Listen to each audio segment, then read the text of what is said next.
Good afternoon, ladies and gentlemen. A new edition of Africa Today. President Abdel Fattah al-Sisi leads Egypt's delegation for the first time, Egypt-European Union Summit in Brussels, in a landmark event that is marking a new phase of the partnership between Egypt and Brussels. Details in a following report.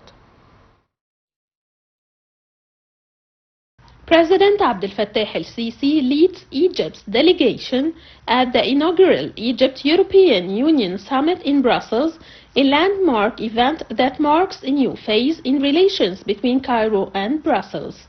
The summit builds on the Egypt-EU Strategic and Comprehensive Partnership launched in March 2024, setting a clear roadmap for deeper cooperation and political dialogue, economic development, energy investment, migration, and security. President al-Sisi's participation reflects Egypt's commitment to expanding cooperation with the European partners and promoting dialogue on regional and global challenges. His agenda includes meetings with senior EU officials, several European leaders, and His Majesty King Philip of Belgium. Economically, Egypt is keen to boost trade and investment ties. A major business forum held alongside the summit gathers Egyptian and European investors to explore new opportunities, especially in renewable energy, manufacturing, and infrastructure. The first EU-Egypt summit highlights the mutual trust and shared interests guiding both sides. For Egypt, it reaffirms the nation's balanced foreign policy and its pursuit of partnerships built on mutual respect, shared prosperity, and collective security. As President al-Sisi leads Egypt's delegation in Brussels, this milestone meeting opens a new chapter in Egyptian-European cooperation, paving the way toward a stronger and more strategic alliance in the years ahead. The agenda also includes discussions on key regional issues, particularly the situation in Gaza, where Egypt continues to play a vital mediation and humanitarian role. With the EU remaining Egypt's largest trading partner, the summit aims to further unlock the potential of the 2004 Free Trade Agreement and attract more European investment to the Egyptian market, supporting sustainable development and regional stability.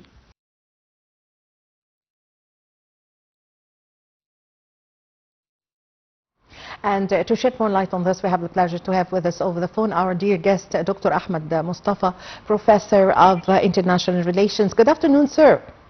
Yeah, good afternoon. How are you?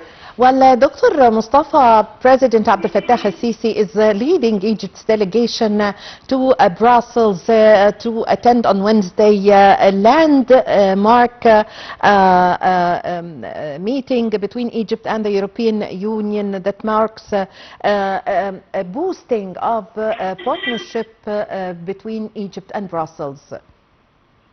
Yes, frankly speaking, because as long as there is some sort of rivalry, war amid, the international powers and forces like the EU from one side, United States from the other side, China and Russia, all of them now they are targeting, the global south, especially Africa, because Africa, we have a lot of potential, and the door of Africa or the gate of Africa is Egypt. Therefore, they give Egypt a lot of opportunities and things like that. I have to mention that the agenda, for example, including several issues to be discussed with Egypt, because Egypt, especially after the latest landmark, ceasefire peace agreement between Hamas from one side and the Zionist entity from the other side, in market, like a greater shift, not just in the region but in the world, and made like a biggest, confidence that Egypt is still the country and the land of peace, as well as also we have the opening of the new and the greater museum by the beginning of the next month. Therefore, it is also a good opportunity for Egypt just to propagate for the activities and for all what we have. This time is completely different, and the agenda including and not limited to economic cooperation and economic support to Egypt, and this is a very fundamental issue in this regard. Also, the matter of combating illegal migration and organized crime, in the terms of, you know, the Euromed Corporation or the Union for the Mediterranean agreements, regional and global issues, including and not limited to, of course, the matter of Gaza and ending the war over there, and the matter of the reconstruction concerning the third phase of the agreement. Also, the Ukrainian conflict and the impact on the energy, and energy is the most important issue for Europe now, according to what we did recently from Callas, because they alleged that they will get rid of all the Russian energy supplies by the end of 2027. I don't think it is true, but Egypt is very crucial, and we will explain in the future how much Egypt is very crucial in this regard. Also, the matter of trade, multinational security challenges, and so on. Also, we have the strategic partnership with the EU since March 2024. Matter like the human rights concerns, because there's some issues already highlighted from some time to another concerning, you know, these enforced disappearances and so on. And I think we made a good step in that regard concerning releasing Ala Abdel Fattah before beginning of the summit of Sharm el-Sheikh for the peace agreement. Yes, Dr. Mostafa, can Egypt's growing partnership with the European Union serve as a model for the African nations seeking balanced and beneficial relations with Europe? Exactly, because in this time being, I think Europe needs Egypt more than the opposite.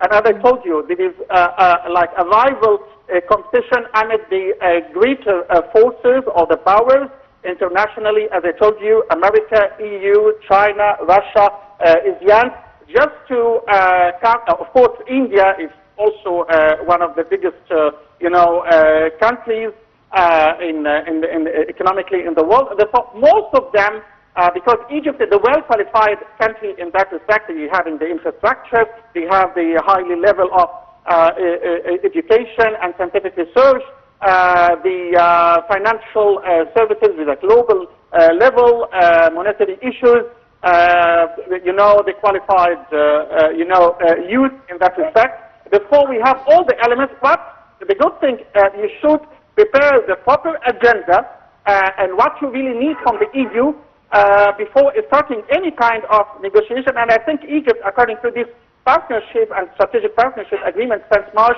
2024, prepared the proper agenda in this regard, because Egypt needs Egypt a lot, EU needs Egypt a lot, especially in the matter of supporting the matter of energy, because Egypt is the only country that having the right infrastructure for exporting at least the, you know, the natural gas from the Mediterranean in this regard. It is one of the biggest elements in this regard. And should you know that, for example, the matter of energy and renewable energy and hydrogen, having like maybe plans around 40 billion euros investments will come to Egypt in this regard, especially in the coming 5 years, concerning exploration, renewable and green energy, as well as investing in the hydrogen and so on. Therefore, this is the way that any country in Africa can, you know, take and make like Egypt as a case study for them in order to have like a greater cooperation with the EU in this regard. Yes, Dr. Mostafa, how might this summit contribute to Africa's broader vision of the collective security, sustainable growth, and also stronger representation on the global stage? You know, the matter also, it belongs to the last question. Should you know exactly what you need from Europe and what Europe needs from you? The relation has started to be changed, because before it was like a load and play. But currently, according to the international changes that is taking place, whether on the African arena, on the Middle East, you know, the security of energy, the rare materials or the rare land materials, Africa is full of all such issues, even for the matter of, you know, the clean energy and solar energy, because we have the sun throughout the year in Africa. Yes. And there is a development in this regard. Yes. Europe, they have a big problem now concerning that, the energy is very cheap. Before, the energy is very expensive, and it is 8 times cost comparing to 2022, before the Ukrainian crisis started. Therefore, this is one of the most important points in this regard, that Africa should, play and having this trade-off with European negotiators in this regard. Also, the matter of the rare minerals, that is already one of the most important issues for the industry, for like the microchips, as well as the IT, as well as the AI, and so on. All the technological industries now based on the magnets and based on the microchips. Africa is still having a big reservoir of such microchips in this regard, as well as for the matter of the nuclear energy. Still, Africa having the greater, depot for, the cadmium and uranium and the other, elements that is used for creating the nuclear energy in this regard. Therefore, we have a field of the trade-off between Africa and Europe, but the most important element in this regard, just to have the proper agenda to negotiate or have talks from a source of, power and force, not to be submissive or not to be weaker in this regard. This is exactly what is missing from most of the African countries once they start having, the talks with Europeans, and that is not only that, but also in the field of migration, because you know that Europe most of the time, or the EU, having this, specification that is the old Europe, and Africa still have 6% of the population represented by the younger generation. Therefore, Yes. this is also another element in this regard, because Europe needs, the fresh blood and the younger generation just to come and making like a mass production as before, with different and by a different level of industries, Yes, and so on. Therefore, the matter of also education and scientific research, whether Europe can invest in the matter of Yes. education and scientific research of Africa, this is also another important element in that respect. That's true. And Thank you very much for your time. Thank you for your valuable information, Dr. Ahmed Mostafa, Professor of International Relations. Well, Egypt charts Africa's path to peace and progress at the 5th Aswan Forum from the banks of the Nile in Aswan. Egypt reaffirmed its leadership in advancing Africa's peace and development. The 5th Aswan Forum brought together heads of state, ministers, international partners under the theme "A World in Flux, a Continent in Motion." From the heart of Aswan, Egypt once again takes the lead in shaping Africa's peace and development agenda. Under the theme "A World in Flux, a Continent in Motion," the 5th Aswan Forum for Sustainable Peace and Development, held on October 19th and 20th, brought together African and international leaders to discuss the continent's role amid global changes. President Abdel Fattah el-Sisi, in his opening address, warned of increasing global polarization and double standards, stressing that selective application of international law threatens international stability. He affirmed that Africa must not be treated as a victim of change, but as a driver of it, highlighting Egypt's commitment to African-led solutions that link peace, security, and development. United Nations Secretary-General Antonio Guterres, in a recorded message, praised Egypt's initiative and called for greater African representation in global institutions and decision-making. Taking part in several key sessions, Foreign Minister Badr Abdelati emphasized Egypt's balanced foreign policy and the need for reform of global governance systems, including the UN Security Council and international financial institutions, to ensure fairness and equality among nations.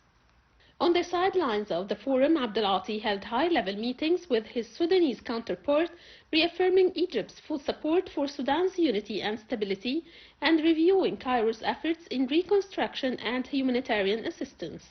He also took part in a roundtable on the Sahel region, underlining Egypt's comprehensive approach that connects security with development in countering terrorism and instability.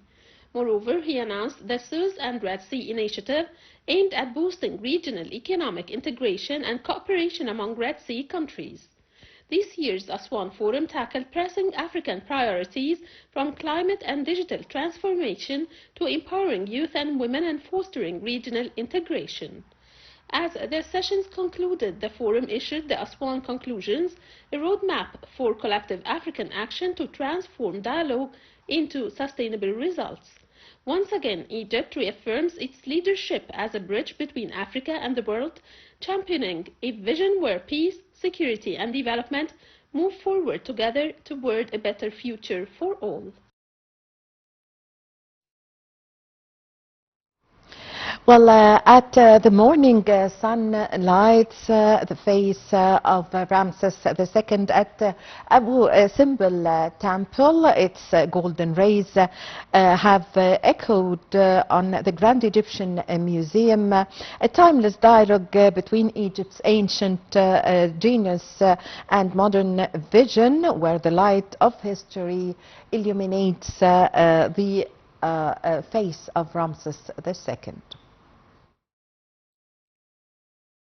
As dawn broke over the sands of Aswan, the golden rays of the sun once again pierced through the temple's sacred corridor at Abu Simbel, illuminating the faces of King Ramses II and the gods Amun-Ra and Ra-Horakhti, while leaving Ptah, the god of darkness, in shadow. This rare solar alignment, which occurs twice each year around February 22nd and October 22nd, continues to captivate the world as a living testament to the astronomical and architectural genius of ancient Egypt. The phenomenon, timed with precision to mark Ramses II's coronation and birthday, lasts for nearly 20 minutes at sunrise, drawing thousands of visitors who gather in the early hours to witness the sun's delicate embrace of history. What makes this alignment even more remarkable today is how modern Egypt has echoed its magic within the walls of the Grand Egyptian Museum in Giza, the country's new cultural beacon overlooking the Pyramids Plateau. In a breathtaking tribute to the ancient temple, the morning sun now crosses the face of the colossal Ramses II statue standing proudly in the museum's Grand Hall. This phenomena, first observed in October 2020 at 6:43 a.m., lasted for about 5 minutes, a moment that seamlessly united Egypt's timeless past with its ambitious present. Behind this carefully calculated effect lies extensive collaboration between archaeologists, astronomers and architects who studied the temple's original solar axis and recreated its alignment inside the dome. It's a fusion of science and symbolism, reviving a 3,200-year-old ritual of light to remind the world that Egypt's heritage continues to shine through modern innovation. Both the Abu Simbel illumination and its recreation at the Grand Egyptian Museum tell one unified story, that of a civilization where architecture was more than stone, it was a dialogue with the cosmos. As the sun rays travel from the southern temples of Nubia to the grand halls of Giza, they do more than light the statues of Ramses II, they illuminate the enduring brilliance of a nation that still bridges past and future through art, science and faith in its eternal light. Well, with this, my dear viewers, we come to the end of Africa Today. My name is Ahmed. Thank you for watching.